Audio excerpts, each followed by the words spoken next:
Welcome to the library.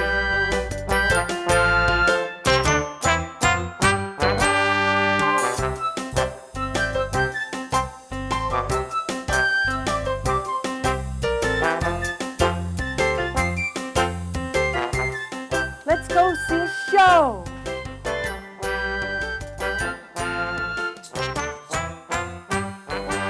Lava is a rock. Well, but you've seen it coming out of a volcano, and it was a liquid, was it?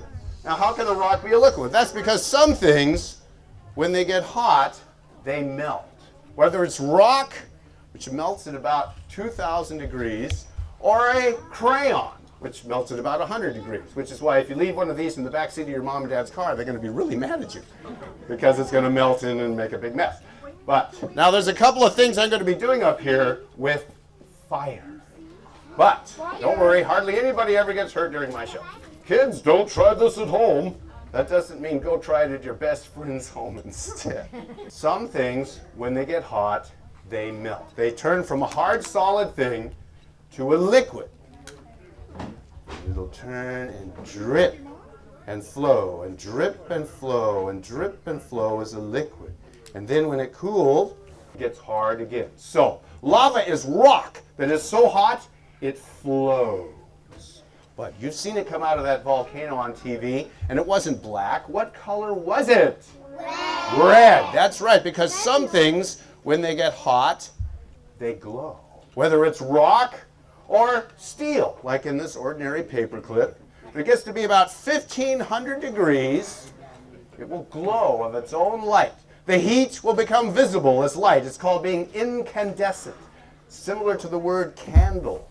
Hotter and hotter and hotter until the steel becomes so hot its heat is visible and it glows like a little orange light bulb. And then when it cools, it gets dark again. So lava is rock that is so hot it flows and it glows. Now let's look at where it comes from.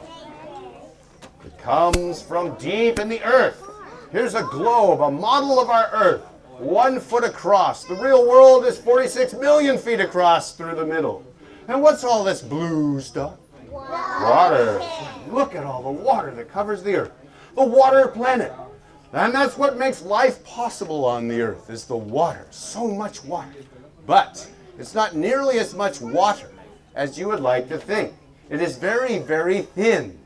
If the world was 1 foot across, all the water on the earth everywhere would be 1 tablespoon of water. It's extremely thin. If I used, when I painted this thing, I used a lot more than 1 tablespoon of blue paint. So it's much thinner than the thinnest coat of paint if the world was this big. And then there's all this green and brown stuff. What's that? That's the earth, that's the land, that's the rock on which we live our lives, on which we depend. And that also is much, much thinner than you would like to think. The crust of the earth on which we live is only a few miles thick. If the earth was this big, the thickest part of the crust of the earth would be a single piece of paper, much thinner than the cardboard that makes this model. Most of the earth underneath the surface looks like this. Most of the earth is made out of rock that's so hot it glows and flows. And we have 2 names for it. When it comes out of a volcano, we call it lava. And when it's deep in the earth and no one has ever seen it, we call it magma. But it's the same stuff. Rock so hot it glows and flows. And most of the earth is made out of this. A thin, paper-thin shell protects us from this. Just about 40 miles beneath your feet right now is this vast ocean of magma. And when you go deeper and deeper, it gets much hotter and much heavier. Most of the heaviest things have sunk into the middle of the earth. The lightest rocks in the world are the ones we know. They seem heavy, but they have floated slowly to the top. And most of the metals, the heaviest things, have sunk into the middle. The aluminum, the copper, the zinc, and the iron, and all the other metals are in the middle. Just a few traces on the outside for us to use. 6,000 to 10,000 degrees is this outer core of mostly molten metal. And then if you go a full 4,000 miles to the very center of the earth, there's a white-hot core of iron and nickel, hotter than the surface of the sun.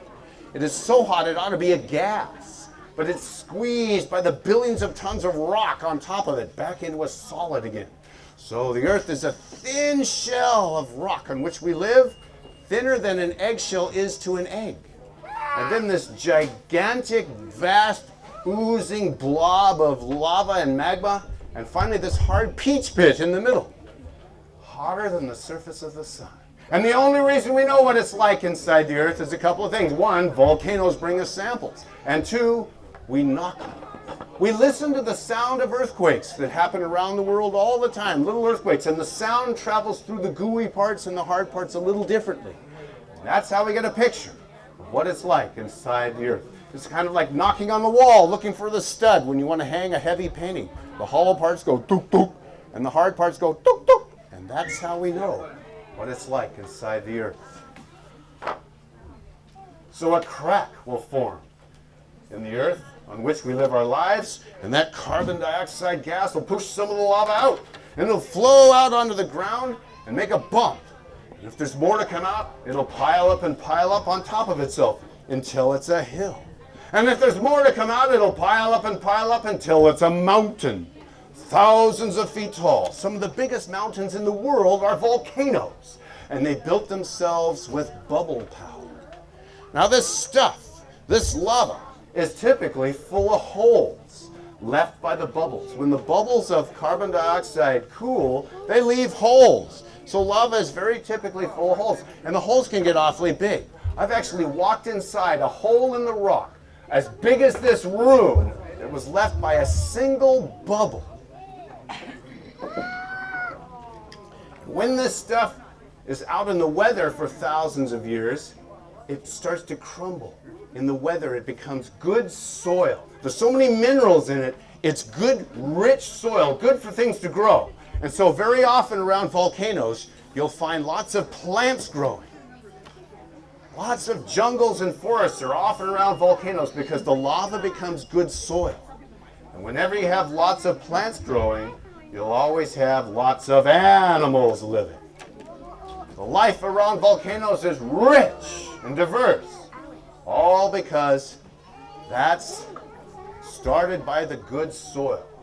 And then sometimes this stuff, this lava rock can be so full of holes, making some of it so light that some of it even floats in water. Rock that floats. It's called pumice. It's really gritty. We grind it up and make cleansers out of it. People have lived near volcanoes from the earliest of times because that's where the food was. That's where the animals were, and that's where the plants were. And so from the earliest of times, people have lived near volcanoes. And long, long ago, before we knew how to make tools and weapons to hunt those animals and to gather those plants, before we knew how to make them out of metal as we do today, we had to make our tools and weapons out of stone. And it was called the Stone Age. And it's really hard to make a tool or a weapon with a sharp edge or a sharp point if all you have to use is a piece of stone, unless it's a special kind of stone that sometimes comes out of a volcano, a stone called obsidian. Obsidian is glass. It is exactly the same stuff as in a window, silicon. But it's been inside a volcano, so it has other minerals in it that make it black. But glass, as you know, if you chip it, it makes a super sharp edge. Sharper than a razor, sharper than a scalpel. And so with great skill, people long ago would take obsidian and chip it into very useful things. Arrowheads, spearheads, knives, daggers, axes, even razors. A valuable thing back then. And they would trade with other people who lived too far away to get other things that they needed. So it was a valuable thing. So that is why people lived near volcanoes, even though sometimes it's a dangerous and scary place. Because that's where the food was, and that's where the tools were. And then when we learned how to clear away the land and chop down the trees, that same good soil that was good for the jungle was good for farming. Life around volcanoes is rich in every way. Where the soil is good, the farming is good, and where the farming is good, the living is good. And so farms would do well, and they would grow and grow into villages. And more people would come. And those villages would grow into towns, and more people would come, and those towns would grow into cities. And some would become super mega cities until the situation we have today, where hundreds of millions of people live right at the base of very dangerous volcanoes. All because originally people came there because the farming was good. The two biggest cities in the world, Tokyo and Mexico City, are right at the base of very dangerous volcanoes. And they're dangerous, why? Because what comes out? Lava. Eventually, there's enough carbon dioxide gas to push some of the lava out, and it flows down the side of the mountain, making it a little bigger on that side. But it's not runny and watery. It's thick and gooey, so it doesn't go fast. It usually flows along, oozing along more like peanut butter. So slow that it's usually no faster than a person walks. Sometimes as fast as a person can run. But it always goes downhill because it's a liquid. So people walk uphill to get out of its way, and it goes past them. It makes a mess wherever it goes. It's as heavy as rock, even though it's a liquid. So it'll crush whatever it flows over. And it's hot. It's at least 2,000 degrees. So if it just comes close to a tree, it doesn't even have to touch the tree. The heat coming off will make that tree burst into flame. Or a house built of wood. It doesn't even have to touch the house. Just coming close by, the heat will make that house burst into flame. But people have enough time to walk and get out of its way, so it has hardly ever happened that anyone has ever been hurt directly by lava. However, there's another stuff that sometimes comes out of a volcano that is very dangerous and has hurt many, many people. And that is the stuff called ash. Volcanic ash is not like what you'll find in a barbecue or a fireplace. Volcanic ash is rock that has been blasted out of a volcano so violently, it's been turned to the finest dust you can imagine. A dust so fine that it'll float in the air. But it comes out all at once in a great big poof by the billions of tons, and it'll spread out across the area all around the volcano for miles. And then it'll begin to fall like snow. But it's not light and cool like snow. It's hot and it's heavy and it chokes and it burns and people run inside their houses and it builds up on the rooftops and it makes the roofs cave in.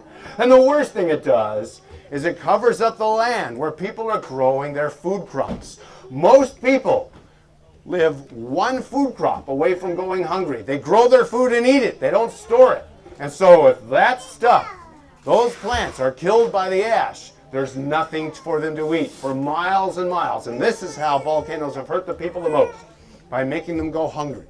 Sometimes a volcano can throw dust so high in the sky it'll go all the way around the world in a thin cloud, filtering the sunlight just enough so that that year will be called the year without summer. These years without summer have changed history, where people are saying, why is it so cold this summer and our foods aren't growing? And we're going hungry.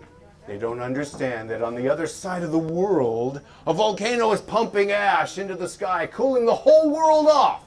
This happened just a few years ago in the Philippines when Mount Pinatubo erupted and threw so much ash into the sky, it cooled the whole world down by just a fraction of a degree. It wasn't much, but it was enough to make several years where farming wasn't so good that year, and food prices went up.